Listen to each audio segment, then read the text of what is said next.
Now let's look at templates, because most of the time you want to start from a template instead of creating everything from scratch. So if you look here on the sidebar, you can find a hyperlink to our templates. They're also on our website.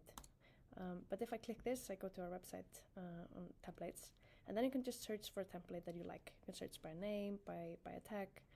So let's say I'm just interested in this parental leave here. I can view the template from here, see it. Okay, yeah, this looks really good. Like, okay, it sends an email.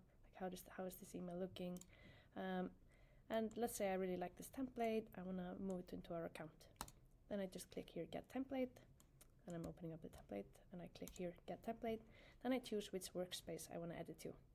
I'm just gonna add this to my workspace called examples.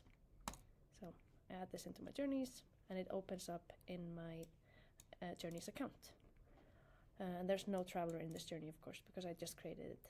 So then I can just here open the journey builder, and then I have this template already created in my account.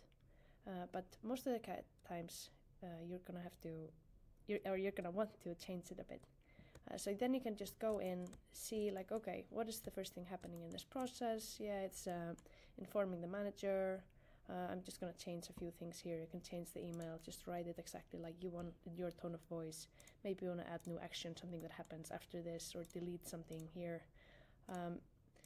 So that's how you can get started. So just start with a basic template and edit it so it fits you, and then just keep adding on to it and improving your journey.